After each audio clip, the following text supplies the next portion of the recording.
sono tutte iniziative sportive a carattere internazionale finanziate dal mio assessorato con un bando triennale. Questa è la bontà di questo bando, che dà la possibilità a chi organizza di programmare bene e con certezza della possibilità economica. Una grande opportunità per il territorio, una crescita economica, sono eventi internazionali. Pensate che questo evento porta circa 1000 presenze, 21 paesi collegati, quindi una Sardegna sempre più nel mondo per portare il mondo poi in Sardegna. Quindi l'Oristano è al centro della Sardegna, sta dando un grande contributo alla destinazione, a questa bellissima isola che promuove l'unicità. Quindi grandi campioni espressi dall'area di questa bellissima città di Oristano, e quindi insomma penso che questi eventi non facciano che arricchire la visibilità non solo di Oristano e di Torregrane, ma di tutta l'area geografica della Sardegna.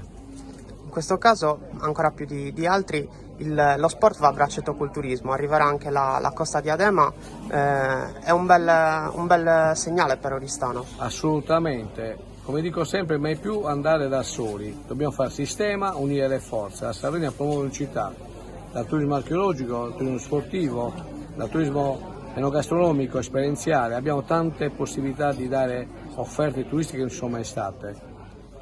La destinazione Sardegna è sempre più forte, come vedete, grazie anche a tutti questi servizi che stiamo dando, ma anche grazie alla stampa che comunica in modo diverso, sempre in più in positivo e con forza queste iniziative. Come vedete, negli ultimi 4 anni la maggior crescita di presenze turistiche in Italia c'è la Sardegna, e quest'anno sarà un altro anno da record.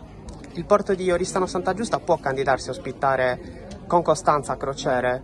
Cioè immagino magari una ogni 2 o 3 settimane? Io mi auguro che il porto che c'è qui, in questa area geografica che è bellissima, possa catturarne di più, così come sta facendo Cagliari. Guardate, le crociere vanno programmate, qui serve un grande lavoro dietro. Oggi è un buon inizio, speriamo che si continui.